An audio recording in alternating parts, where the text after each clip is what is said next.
married only by contract, until one rainy night changed the millionaire's heart forever.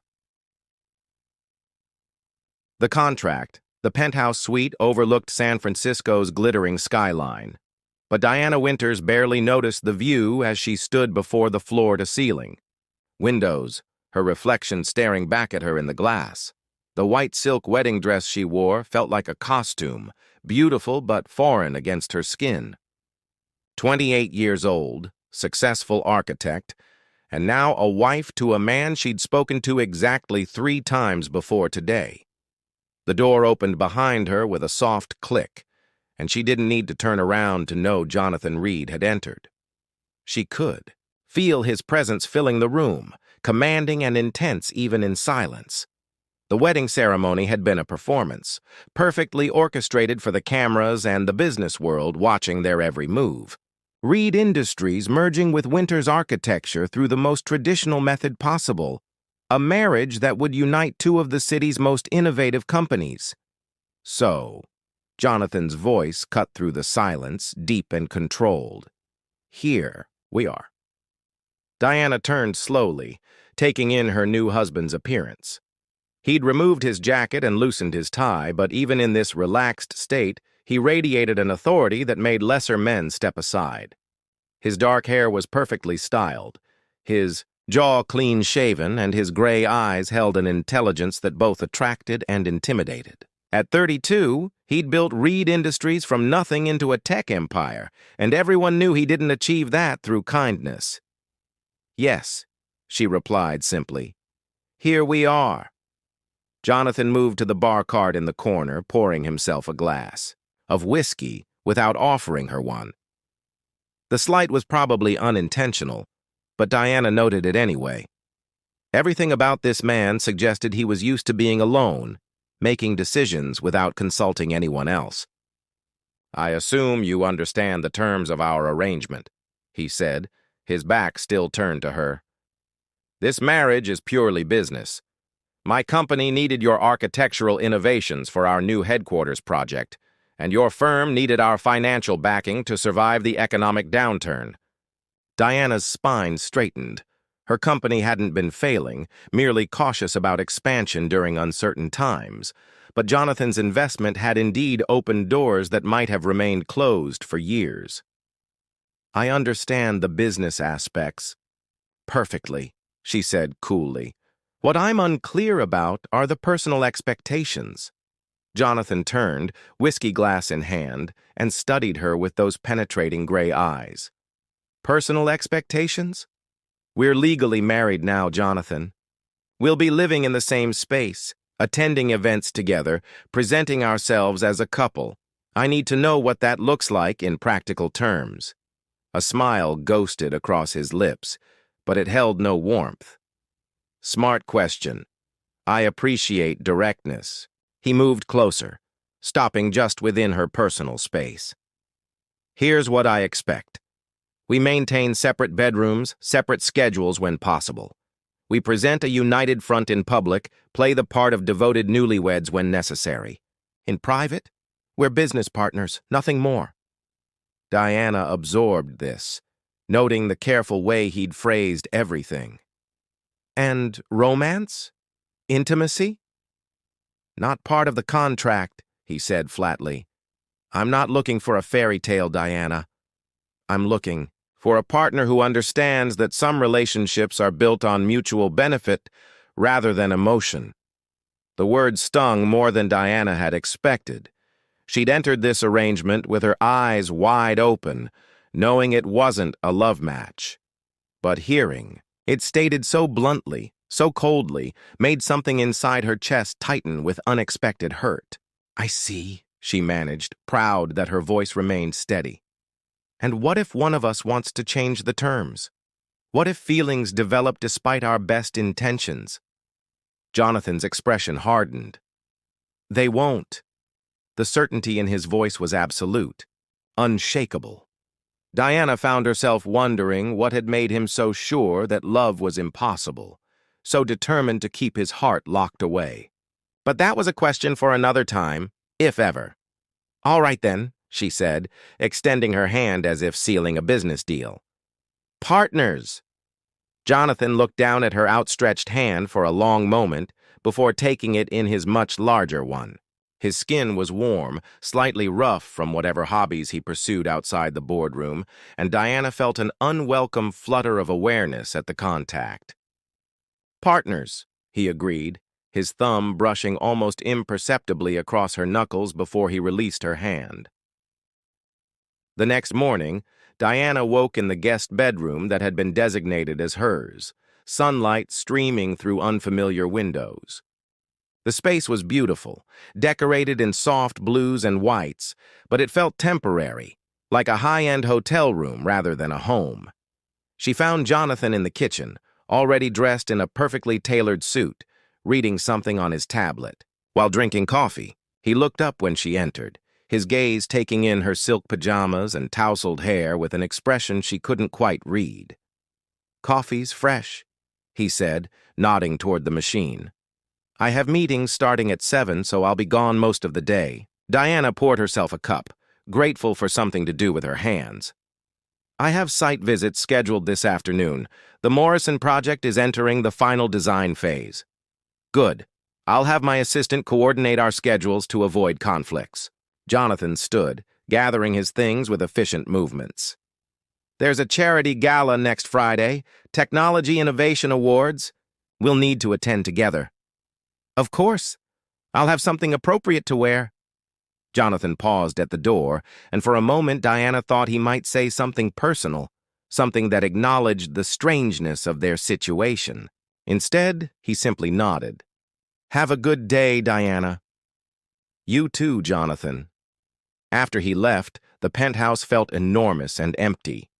Diana had lived alone for years and enjoyed her solitude, but this felt different. This felt lonely in a way she hadn't experienced before, surrounded by beautiful things but lacking any sense of warmth or belonging. Over the following weeks, they settled into a routine that was polite, efficient, and utterly devoid of genuine connection. They shared breakfast when their schedules aligned, discussed business matters with professional courtesy, and maintained their public facade flawlessly. To the outside world, they appeared to be a successful, attractive couple, perfectly matched in ambition and drive. In private, they were strangers sharing living space. Diana threw herself into her work, staying late at the office, taking on new projects that challenged her creativity and pushed her firm into new territories. The Reed Industries headquarters project was her crown jewel, a soaring tower that would redefine the city's skyline while incorporating sustainable design principles that were years ahead of industry standards. Jonathan seemed equally committed to avoiding genuine interaction. He traveled frequently, worked impossibly long hours, and when he was home, he retreated to his study or his bedroom, emerging only for meals and necessary conversations. The charity gala arrived with all the fanfare such events typically carried. Diana spent the afternoon at her favorite salon, allowing the stylists to transform her into the kind of woman who belonged on Jonathan Reed's arm. The result was stunning, a midnight blue gown that hugged her curves while maintaining elegance. Her dark hair swept into a sophisticated updo that showcased the diamond earrings Jonathan had given her, another part of their public performance. When Jonathan saw her, something flickered in his eyes, a heat that was quickly controlled but not before Diana noticed. He looked devastatingly handsome in his tuxedo, the formal wear emphasizing his broad shoulders and the confident way he carried himself. "You look beautiful," he said simply, offering his arm. "Thank you," Diana replied, slipping her hand through the crook of his elbow. "You clean up rather well yourself." The gala was everything Diana had expected, full of San Francisco's elite, mingling over champagne and hors d'oeuvres while discussing projects and profits with equal enthusiasm. She and Jonathan played their parts perfectly, his hand resting possessively on her lower back as they moved through the crowd, her smile never faltering as she was introduced as the new Mrs. Reed. But it was during the dancing that something shifted between them. Jonathan had led her onto the dance floor for appearances, but as they moved together to the string quartet's romantic melody, Diana became acutely aware of the heat of his hand at her waist, the way his cologne mingled with his natural scent, the solid strength of his shoulder beneath her palm. "You're a good dancer," she murmured, looking up into his face. "Mandatory lessons as a child," he replied, but his voice was rougher than usual.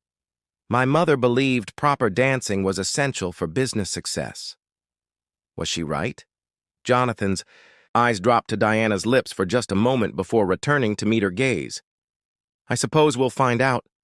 The song ended, but they remained in each other's arms for several heartbeats longer than necessary, the space between them charged with an awareness neither had acknowledged before. Then Jonathan stepped back, the moment broken, and they returned to their table as if nothing had happened. But something had happened, and they both knew it. The drive home was quiet, both of them lost in their own thoughts. Diana stared out the window at the city lights, replaying the feel of Jonathan's arms around her, the way his eyes had darkened when he'd looked at her mouth. This wasn't supposed to be part of their arrangement. Attraction complicated things, made simple situations messy. Back in the penthouse, Jonathan loosened his tie and poured himself a drink, while Diana kicked off her heels with a sigh of relief. "Thank you," she said suddenly. "For tonight. I know, these events are necessary, but you made it easier than I expected." Jonathan looked up from his whiskey, studying her face in the dim lighting. "We work well together." "Yes," Diana agreed softly. "We do." The silence stretched between them, heavy with unspoken possibilities. Diana found herself wondering what would happen if she crossed the room, if she reached up to finish loosening that tie, if she acted on the desire she'd felt during their dance. Instead, she said goodnight and retreated to her room, leaving Jonathan alone with his drink and his thoughts. But as she lay in bed later, staring at the ceiling, Diana couldn't shake the feeling that something fundamental had changed between them tonight. The carefully maintained distance was beginning to crack, and she wasn't sure either of them was prepared for what might emerge from the fissures. The storm 3 months had passed since the charity gala, and Diana had almost convinced herself that the spark between her and Jonathan had been her imagination. They'd fallen back into their polite routine of separate lives under the same roof, professional colleagues who happened to share a last name and a living space. Almost convinced herself until the night the storm arrived. San Francisco was experiencing one of the worst thunderstorms in decades, with winds howling through the city streets and rain lashing against windows with violent intensity. Diana had been working late in her home office, reviewing blueprints for a new project, when the power flickered once, twice, then died completely. Emergency lighting kicked in throughout the building, but it was dim and cast strange shadows in the penthouse. Diana fumbled for her phone's flashlight, making her way carefully through the darkened apartment toward the kitchen where she remembered seeing candles. She nearly collided with Jonathan in the hallway. His hands came up automatically to steady her, gripping her shoulders in the darkness, and Diana's breath caught at the unexpected contact. "Are you all right?" he asked, his voice close to her ear in the pitch black. "Fine," she managed, acutely aware of his proximity, the warmth radiating from his body through the thin fabric of her blouse. "I was looking for candles." "Kitchen cabinet." "Second shelf," Jonathan said, but he didn't move away from her. In the darkness, Diana couldn't see his expression, but she could feel the tension in his hands where they still rested on her shoulders. "Right," she whispered, but neither of them moved. Thunder crashed overhead, so loud it seemed to shake the building, and Diana instinctively pressed closer to Jonathan. His arms came around her automatically, and for a moment they stood in the hallway, holding each other in the darkness while the storm raged outside. "We should find those candles," Jonathan said finally, his voice rougher than usual. "Yes," Diana agreed, but she made no move to step away from the circle of his arms. It was Jonathan who broke the spell, releasing her with what seemed like reluctance. "I'll get them. Stay here so you don't trip." Diana listened to him moving, carefully through the darkness, opening cabinets, the scratch of a match being struck. Soft golden light bloomed as he lit the first candle, then another, carrying them back to where she waited. In the flickering candlelight, his face looked different, softer somehow, the harsh lines of authority gentled by shadows and warm light. His hair was mussed from running his hands through it, his shirt sleeves rolled up, and Diana realized this was the most relaxed she'd ever seen him. "Better?" he asked, handing her one of the candles. "Much." Diana cradled the candle carefully, hyper-aware of how intimate this felt, the two of them alone with only candle flame to push back the darkness. The building's emergency generator should restore power to the elevators and essential systems, Jonathan said, moving toward the living room. But it might be hours before full power returns. Diana followed him, watching as he set his candle on the coffee table and settled onto the sofa. The storm showed no signs of abating, rain still hammering against the windows, lightning illuminating the clouds in brilliant flashes. "I've never seen weather like this here," Diana said, curling up in the armchair across from him. "Neither have I." Jonathan's eyes were on her face in the candlelight, and something in his expression made her pulse quicken. "Diana, can I ask you something?" "Of course. Do you ever regret it? This arrangement between us?" The question surprised her with its directness, its hint of vulnerability. Diana considered her answer carefully, knowing that whatever she said could shift the delicate balance they'd maintained for months. "Sometimes," she said honestly. "Not the business aspects. Those have worked out better than either of us could have hoped. But sometimes I wonder what it would have been like if we'd met differently. If we'd had the chance to get to know each other without contracts and merger agreements complicating everything." Jonathan was quiet for a long moment, staring into the candle flame. "I told myself that emotions would only complicate our partnership," he said finally. "That keeping things simple and professional was the smartest approach." "Was that the truth?" Diana asked softly. "Or were you protecting yourself from something else?" Another flash of lightning lit up the room, and in that brief illumination, Diana saw something raw and unguarded in Jonathan's expression. When darkness returned, he was silent for so long she wondered if he would answer at all. "My parents had a marriage built on love," he said finally, his voice barely audible over the storm. "Passionate, intense, all-consuming love. And I watched it destroy them both." Diana's heart clenched at the pain in his voice. "What happened?" "They couldn't function apart, couldn't bear to be separated for even short business trips. My father turned down opportunities, made poor decisions because he couldn't stand to leave my mother. She became increasingly possessive, suspicious, of anyone who took his attention away from her, including me." Jonathan's hands were clenched in his lap, and Diana had to resist the urge to reach out to him. "When I was 15, he continued, my father died in a car accident coming home from a business dinner. He'd been drinking, trying to numb himself, after a fight with my mother about his traveling. She never forgave herself, and she never forgave me for looking so much like him." "Jonathan," Diana whispered, aching for the boy he'd been, trying to make sense of such destructive love. "She died 2 years later. The doctors called it a heart attack, but I knew better. She died of a broken heart, unable to live without him." Jonathan finally looked up, meeting Diana's eyes across the flickering candlelight. "I swore I would never let emotion make me that vulnerable, that dependent on another person." Diana felt tears prick at her eyes. Now she understood the walls he'd built, the careful distance he maintained. He wasn't cold. He was terrified of the kind of love that could destroy lives. "Not all love is destructive," she said gently. "Some love makes people stronger, better versions of themselves." "Is that what you believe?" Jonathan asked. and Diana heard genuine curiosity in his voice, as if he desperately wanted to understand her perspective. "I have to believe it," Diana replied. "Otherwise, what's the point of opening our hearts to anyone?" Thunder rolled overhead again, but softer this time, the storm beginning to move away from the city.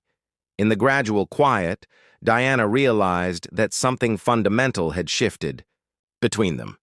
The careful walls they'd both maintained were crumbling, worn away by candlelight and honest conversation. "Diana," Jonathan said, rising from the sofa and moving to kneel beside her chair. "I need to tell you something." Her heart hammered as he took her free hand in both of his. "What is it? These past 3 months, living with you, working beside you, pretending we were just business partners." He shook his head. "I've been lying to myself." "About what?" "About not caring. About not wanting more than our arrangement." His thumb traced across her knuckles, a gentle caress that sent warmth shooting up her arm. "About not falling in love with you despite every promise I made to myself that I wouldn't."